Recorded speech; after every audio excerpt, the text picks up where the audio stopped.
Bonjour à tous, bienvenue à cette session d'information concernant Clinical Key, l'outil d'information et d'aide à la pratique clinique d'Elsevier, auquel votre établissement est abonné. Donc, cette présentation de ce jour a pour but de vous montrer comment mettre à jour vos connaissances dans votre spécialité ou dans d'autres spécialités à travers Clinical Key. Je vais commencer par une présentation en ligne sur PowerPoint de Clinical Key, puis je passerai une démonstration en ligne de l'outil. Donc, pour des questions pratiques, tous les micros des participants sont coupés pour éviter des nuisances sonores, mais vous avez la possibilité de répondre, de poser vos questions dans l'outil questions et réponses que vous trouvez en bas à gauche de la barre de tâches Zoom. Et vous avez également le chat, vous pouvez poser vos questions par écrit. Donc, je commence par une présentation de Clinical Key rapide. Donc, Clinical Key, c'est un outil d'information et d'aide à la pratique clinique principalement. C'est un moteur de recherche bilingue en français et en anglais qui vous permet d'accéder à des informations fiables et validées à partir des ressources documentaires d'Elsevier en texte intégral et de nos partenaires. Et les informations sont présentes dans toutes les spécialités médicales et chirurgicales. Donc, ça s'adresse vraiment à des professionnels de santé pour actualiser leurs connaissances, confirmer des diagnostics ou des traitements à travers les informations fiables et validées que vous trouvez sur Clinical Key. Alors, Clinical Key a plusieurs objectifs, plusieurs fonctions, peut être utilisé de façon différente en fonction des utilisateurs, des praticiens. Donc, principalement, ça vous permet d'accéder à des données fiables, validées et actualisées à travers des revues de référence qui sont mises à jour. Vous avez la possibilité ainsi d'actualiser vos connaissances dans votre spécialité, mais également dans d'autres spécialités qui peuvent vous être utiles pour votre pratique. C'est un outil d'aide à la pratique clinique parce que certains contenus peuvent vous être utiles pour confirmer un diagnostic, un plan de soins, notamment les recommandations de bonne pratique, des fiches de synthèse basées sur les preuves, evidence-based médecine, des fiches médicaments pour confirmer un diagnostic ou un traitement. C'est un outil qui peut être également utilisé comme support à la recherche clinique et comme outil pour vous aider à préparer une présentation pour un staff, un cours ou une présentation en congrès, par exemple. Donc, les contenus auxquels vous accédez sur Clinical Key sont très variés, utiles dans plein de situations pour toutes les spécialités médicales et chirurgicales. Vous avez accès à plus de 870 revues françaises et internationales, notamment la collection des Lancet, tous les traités EMC, l'encyclopédie médico-chirurgicale, mais aussi des livres de référence, les dernières éditions, en français et en anglais, comme le Fitoussi en oncologie ou la collection des Néters. Et également tous les contenus multimédia. Donc, il y a plus de 61 000 vidéos, 4 millions d'illustrations, que ce soit des arbres décisionnels, des schémas, de l'imagerie médicale, pour vous aider dans votre pratique. Également, Clinical Key propose des synthèses cliniques basées sur les preuves. C'est la collection Clinical Overview. Donc, c'est de l'evidence-based medicine. C'est vraiment l'état de l'art sur une pathologie pour vous donner les dernières informations en termes de tests de diagnostic recommandés, de traitements basés sur des recommandations, des articles qui ont fait leurs preuves. Ensuite, on a les contenus de nos partenaires, plus de 7800 recommandations de bonnes pratiques de la Haute Autorité de Santé franco-française, mais également des sociétés savantes françaises et internationales, donc sous forme d'articles ou de liens vers les sites des sociétés savantes. Également, vous avez deux bases médicamenteuses, Gold Standard en anglais et Teriac en français, qui vous permettent d'aller voir des résumés sur les médicaments autorisés actuellement pour traiter les pathologies. Également, les essais cliniques provenant de clinicaltrials.gov pour accompagner vos connaissances sur les dernières publications, sur des tests, sur des traitements pour les pathologies, mais également pour nourrir vos projets de recherche clinique. Donc, tous ces contenus sont accessibles en texte intégral et on vous propose, outre ces contenus, donc revues, livres, MC, également tous les résumés d'articles qui sont publiés par d'autres éditeurs. Nous n'avons pas les droits pour vous présenter le texte intégral sur Clinical Key, mais on remonte les résumés d'articles qui sont pertinents sous forme d'abstract medline qui vous renvoie ensuite sur PubMed. Donc, c'est une large variété de contenus utiles dans différents cas de pratique clinique. On va le voir maintenant Donc, n'hésitez pas à poser vos questions sur l'outil conversation, chat, ou l'outil questions-réponses. Les boutons Zoom vous permettent de poser vos questions et j'y répondrai en fin de session. Donc, voilà, Clinical Key peut être utile dans différentes situations. Trouver une réponse rapide quand vous avez besoin d'une information sur la posologie d'un médicament, la dernière recommandation de bonne pratique entre deux consultations, par exemple. Donc, vous pouvez trouver rapidement une information fiable et validée sur Clinical Key. Également pour confirmer un diagnostic ou un plan de soins, un plan de traitement à travers les recommandations de bonne pratique, les essais cliniques et les fiches médicaments. Également, et c'est l'objet de cette présentation aujourd'hui, c'est de comment Clinical Key peut vous aider à maintenir vos connaissances, à mettre à jour vos connaissances dans votre spécialité, en ayant accès aux dernières publications, essais cliniques, synthèses cliniques sur la pratique.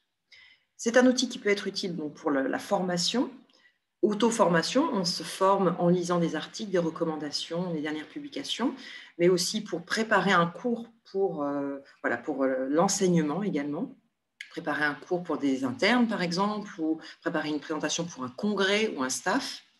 Et c'est également un outil qui peut être utile pour la recherche clinique, trouver des informations, mais également de méthodologie pour la rédaction d'un protocole de recherche clinique ou d'essai clinique.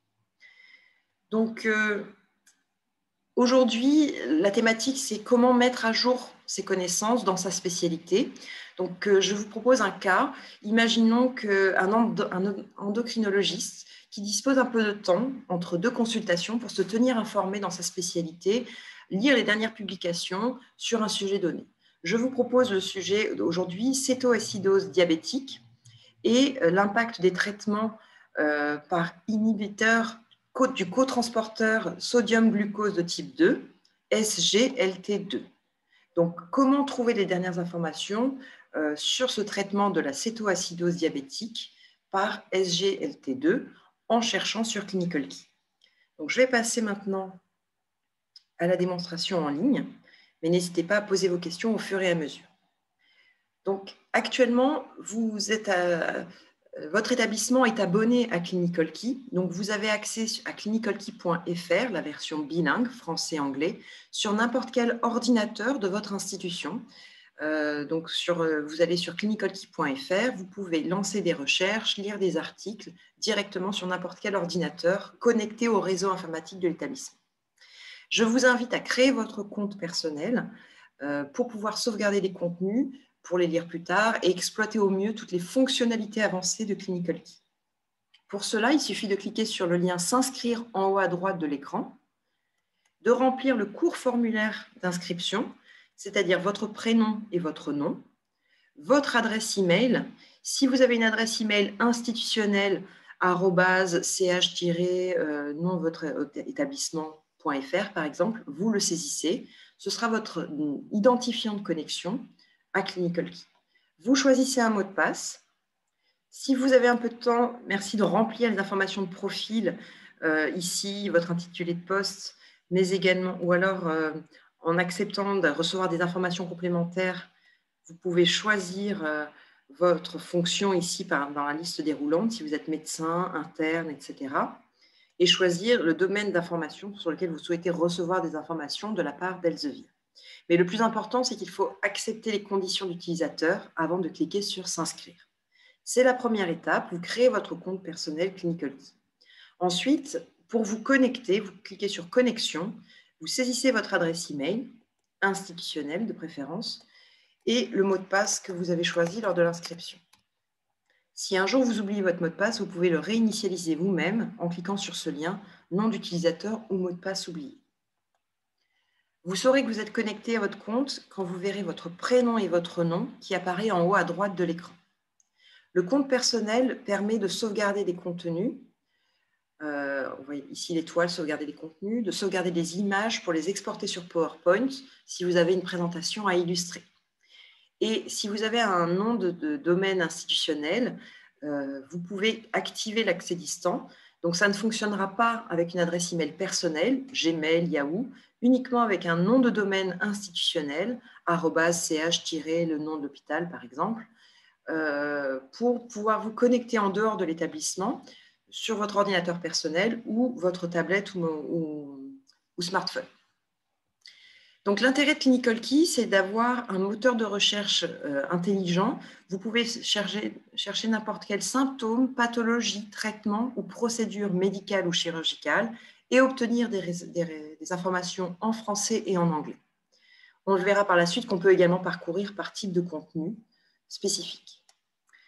Donc, dans le cas d'un endocrinologue qui chercherait les derniers traitements de la cétoacidose diabétique par SGLT2, donc inhibiteur du cotransporteur sodium-glucose de type 2, il suffit de commencer à saisir cétoacidose et vous avez des suggestions de concepts qui vous sont proposés. Cétoacidose diabétique. Donc déjà, en saisissant cette pathologie, donc qui est une complication du diabète, vous avez des informations qui apparaissent ici. Donc, ce que je vous invite à voir, ce sont les synthèses cliniques basées sur les preuves, Clinical Overview, avec les points clés de cette pathologie-là. Donc, vous avez à droite cette synthèse et vous la retrouvez aussi dans les résultats de recherche. Donc, c'est une synthèse clinique rédigée par des spécialistes qui vous propose l'essentiel à savoir sur cette pathologie en termes de points clés, d'actions urgentes à mener, mais également donc, des informations d'épidémiologie, les causes et facteurs de risque de cette pathologie, également des informations utiles à la pratique sur les procédures de diagnostic, tests de laboratoire ou imagerie médicale. Donc voilà les derniers tests recommandés pour diagnostiquer de façon sûre et fiable et validée cette pathologie. Également les éléments de diagnostic différentiel. Êtes-vous sûr qu'il s'agit d'une cétoacidose diabétique? Voici les points différenciants entre cette pathologie et d'autres pathologies. Par exemple, la cétoacidose alcoolique. Voici les points différenciants entre ces deux pathologies. Et également la partie traitement. Avec les dernières recommandations de traitement, on retrouve des arbres décisionnels pour vous guider dans votre diagnostic, mais également les options thérapeutiques, qu'elles soient médicamenteuses ou non médicamenteuses. Donc ce contenu-là est en anglais, mais en anglais médical, très synthétique, des points clés. Et vous voyez que les auteurs se sont basés sur des références, articles, de publications récentes, recommandations. Vous pouvez voir les références en bas d'articles. Et en cliquant sur cross-référence, vous pouvez accéder à la source sur laquelle les auteurs se sont basés pour ces informations-là. Donc là, soit sous forme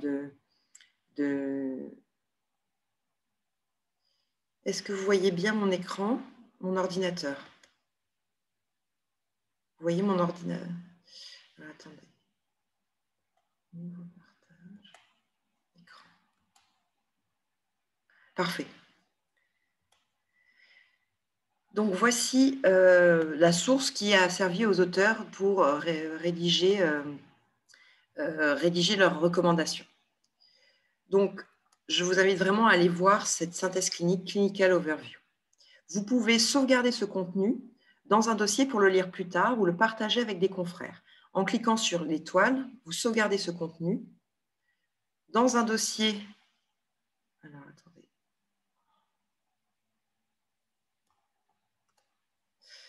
J'ai un petit souci.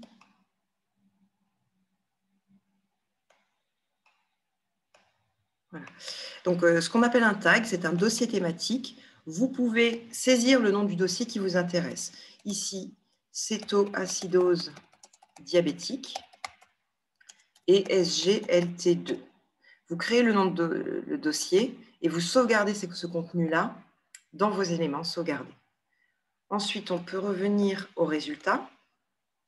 Donc, l'idée, c'est qu'on a cherché dans tous les contenus. Ensuite, vous pouvez chercher spécifiquement dans les revues, les dernières publications, les essais cliniques, fiches médicamenteuses, recommandations, etc. Ce que je voudrais vous montrer, c'est que vous avez les résultats en français et en anglais. Si vous êtes plus à l'aise en français, vous avez quelques publications en français. Dans les types de contenus, je vous invite à cocher « Revues » pour affiner les résultats, pour voir les dernières publications sorties dans les revues. Donc, vous avez deux options, soit voir les publications en texte intégral qui sont publiées dans les revues d'Elsevier, soit voir également les résultats qui sont proposés par par d'autres éditeurs sous forme d'abstract Medline, puisque nous n'avons pas les droits pour les proposer en texte intégral sur Clinical Key. Mais ici, vous avez soit texte intégral d'Elsevier, soit texte intégral et Medline. Donc ici, quand vous voyez revue, vous êtes sûr que vous pouvez lire cet article en texte intégral et même télécharger le fichier PDF. Vous pouvez télécharger le PDF pour les revues, les EMC, mais également les livres, mais il vous faut être connecté à votre compte personnel et vous pouvez télécharger un chapitre de livre et non pas le livre en entier. Parce que ce n'est pas l'objet, vous n'avez besoin que d'un chapitre pour actualiser vos connaissances et pour la prochaine recherche, vous pouvez retourner sur Clinical Key. Alors, les dernières publications, donc, ce sont dans les revues. On peut voir qu'il y a des revues systématiques, méta-analyses, essais randomisés contrôlés. Vous affinez les résultats. Il y a 62 essais randomisés contrôlés sur le sujet. Et donc, vous pouvez affiner vos résultats. Alors, j'ai fait cétoacidose diabétique. Je peux maintenant faire une recherche combinée. L'impact de ce traitement par SGLT2 sur la cétoacidose diabétique. Donc là, on relance la recherche et on applique les filtres. Donc, voilà. Donc, il n'y a pas besoin de mettre d'opérateur booléen et vous pouvez avoir les mêmes résultats en cherchant cétoacidose diabétique, espace SGLT2 ou cétoacidose diabétique et SGLT2. Donc là, dans les revues, donc ici, si j'élargis texte intégral et Medline, je vais avoir 14 revues systématiques, 4 essais randomisés contrôlés et 4 méta-analyses. Donc, je coche les filtres qui m'intéressent pour affiner les résultats. On a ici des abstracts Medline qui ont été publiés soit dans la base de données Cochrane, soit dans d'autres revues qui ne sont pas éditées par Elsevier. Et vous avez également des articles de revues. Donc, en cliquant sur ce titre, vous accédez à l'article en texte intégral en ligne. Ça a été publié dans le Lancet.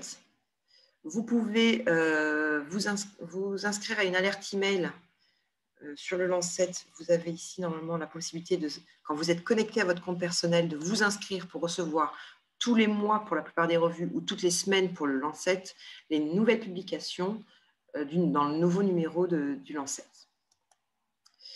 Et vous avez une table des matières dynamiques qui vous permet d'aller voir les analyses statistiques de cette analyse de ce traitement par sodium glucose type 2 pour la cétoacidose diabétique. Donc, encore une fois, on peut sauvegarder cet article dans un dossier, mais sinon, vous pouvez revenir aux résultats et vous pouvez sélectionner plusieurs articles qui vous intéressent. Donc, cet article de revue en texte intégral, mais également un résumé Medline. Donc là, j'ai fait une sélection de 3 éléments. 3 éléments sont sélectionnés que je peux ajouter, soit créer dans un nouveau dossier thématique, soit ajouter au dossier thématique que je viens de créer tout à l'heure. Alors, je vais voir acidose diabétique, SGLT2. Donc, j'ajoute un nouveau dossier. J'ajoute ces 3 éléments dans ce dossier-là. Donc vraiment, tout ce qui est revue systématique, méta-analyse, ce sont les dernières publications sur le sujet. On peut également voir s'il y a des recommandations de bonnes pratiques. Donc là, au lieu de chercher, d'enlever tout, vous pouvez effacer tous les filtres ici. Sinon, donc, vous pouvez aussi, on le verra, chercher par filtrer de façon spécifique. Donc ici, dans les recommandations de bonnes pratiques, on va retrouver des recommandations qui sont publiées soit dans nos revues, soit dans d'autres, ici, cette recommandation pour traiter le diabète de type 1. Donc, on peut ajouter cet élément au dossier précédemment sauvegardé. Donc, à vous de jouer avec les dossiers thématiques, avec les filtres, pour aller d'un type de contenu à un autre. Donc, on a cherché dans tout et on a appliqué des filtres. Je vais vous montrer qu'on peut faire une recherche ciblée. Vous voulez voir les essais cliniques menés actuellement sur l'analyse de l'efficacité de ce traitement de la cétoacidose diabétique. Au lieu de chercher dans tous les contenus et de filtrer, vous pouvez faire une recherche ciblée dans les essais cliniques pour voir les essais cliniques en cours sur ce traitement. Donc ici, on voit que c'est classé par pertinence. On peut faire apparaître aussi par date de publication. Et le filtre, les résultats vous sont proposés par classement par pertinence en fonction du nombre d'occurrences de votre recherche, cétoacidose diabétique et SGLT2, dans le titre, dans les mots-clés des articles. Donc là, on a un essai clinique de phase 4, je ne sais plus exactement. Vous avez l'objectif de l'essai clinique, son statut, donc c'est une étude observationnelle qui a impliqué plus de 200 000 patients depuis 2015. Vous avez la synthèse de cet essai clinique, les critères d'inclusion, quels patients ont été inclus dans cet essai clinique. Ça a été mené par le laboratoire Janssen, et vous avez toutes les informations avec notamment le numéro d'identifiant de cet essai clinique. Et vous pouvez en savoir plus en cliquant sur ce lien en bas de la page pour accéder à toutes les informations complètes sur l'essai clinique. Donc là, on revient sur la page de notre partenaire, clinicaltrials.gov, où vous avez les informations complètes et la possibilité de contacter les auteurs de l'essai clinique pour plus d'informations.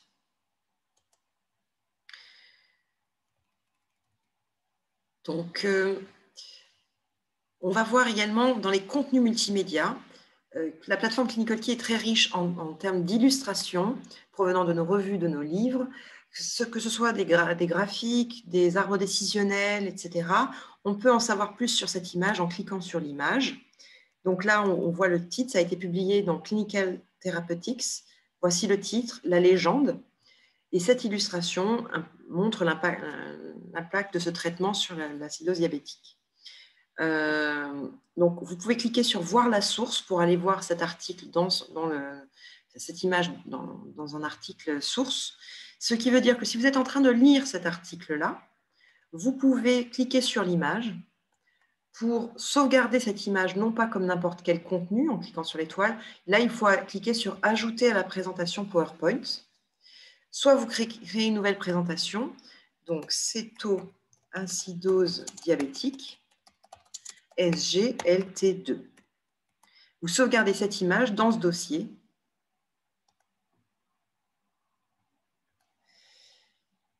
Ça n'a pas pris, donc nouvelle présentation.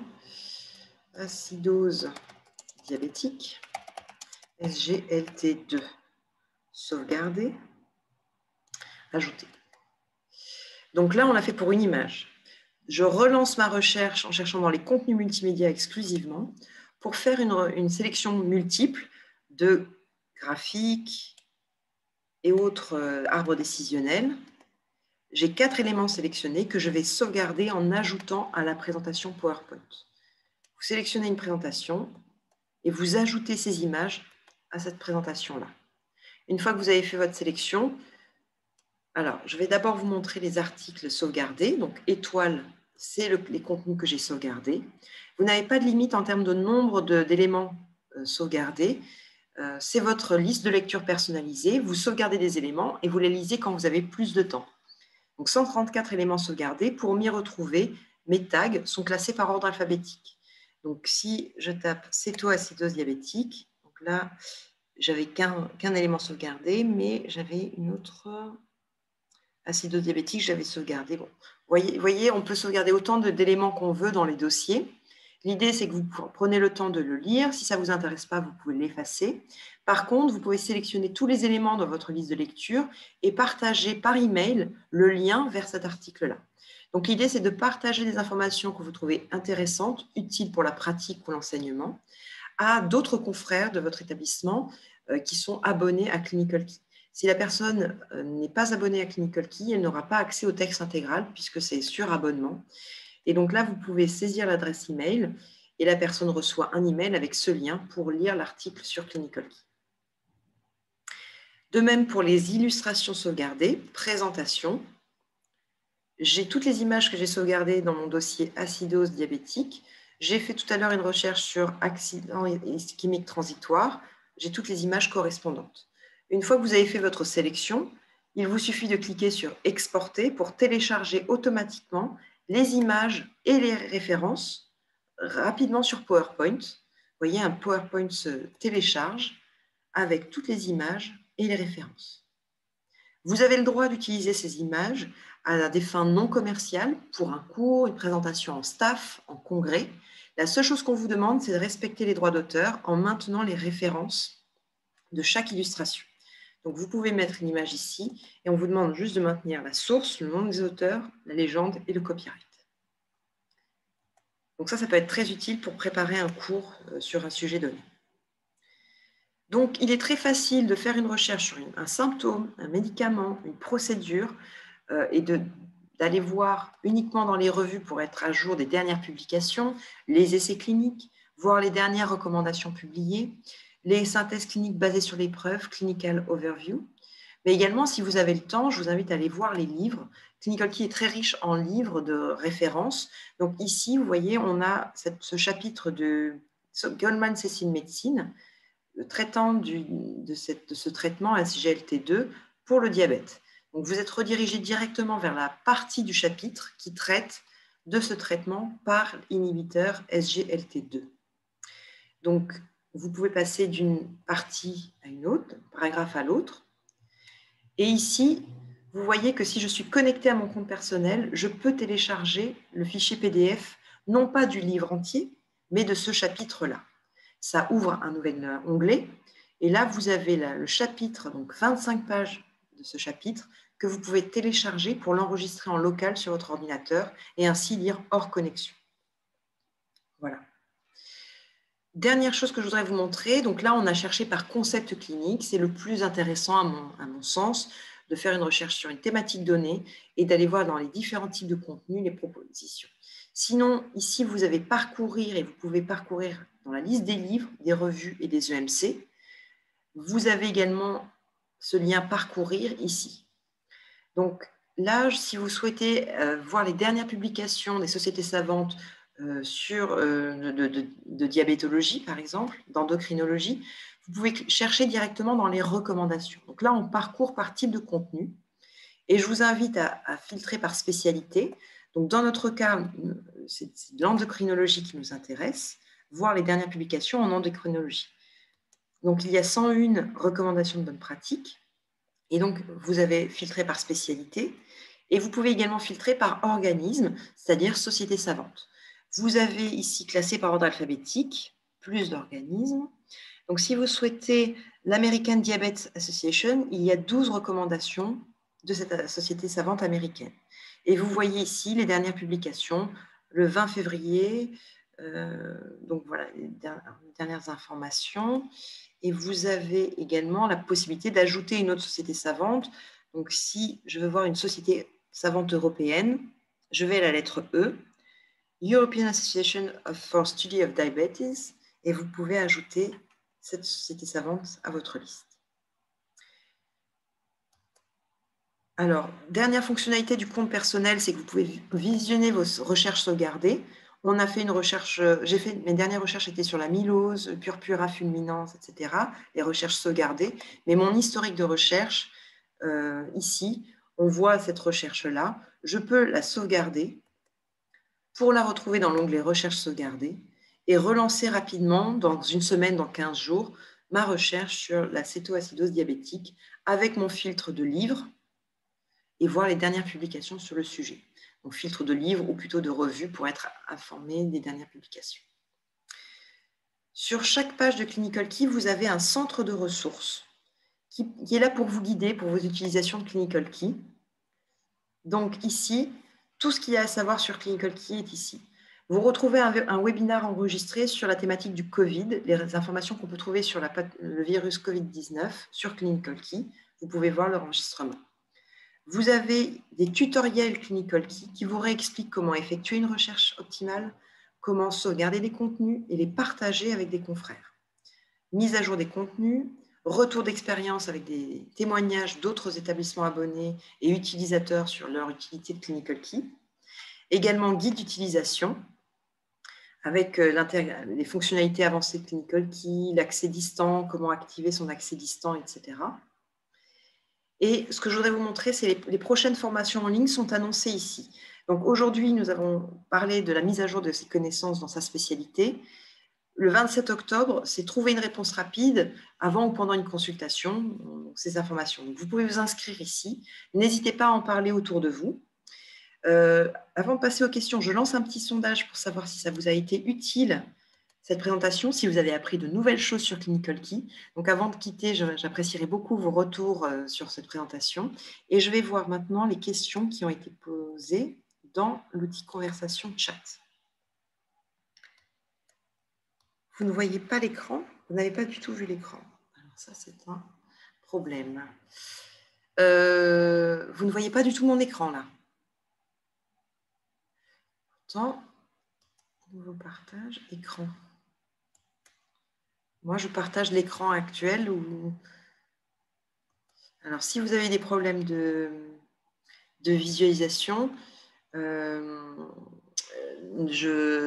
pouvez me contacter. Je vous enverrai à tous la présentation de ce jour, ce PowerPoint, et vous avez mes coordonnées pour vos questions.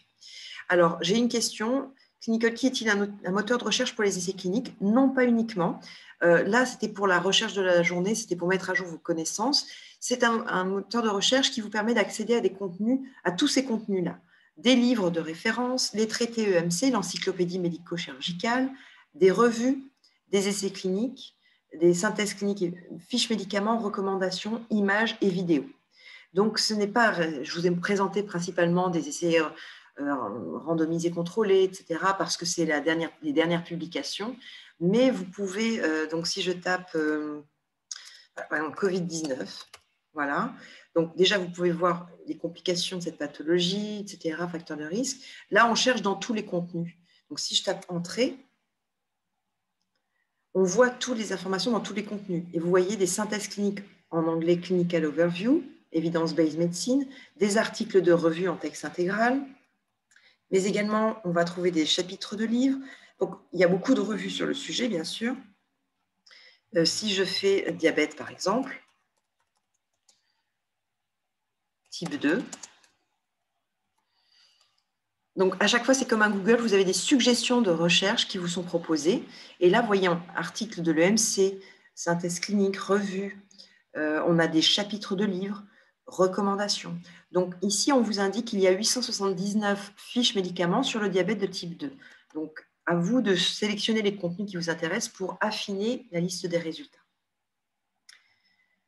Donc, c'est un outil c'est un moteur de recherche qui vous permet d'actualiser vos connaissances à travers les revues, les livres, les recommandations de bonnes pratiques, etc., dans votre spécialité, mais aussi dans d'autres spécialités qui peuvent vous être utiles pour votre pratique. On voit de plus en plus des liens entre plusieurs spécialités. Ça permet également de trouver une information fiable et validée pour confirmer un diagnostic ou un traitement, notamment la posologie d'un médicament, pour préparer un cours. Et pour la recherche clinique, effectivement, c'est plutôt les essais cliniques, etc. Donc, je vais arrêter l'enregistrement. N'hésitez pas, si vous avez des questions, à aller voir sur le centre de ressources. Et je vais répondre à la dernière question.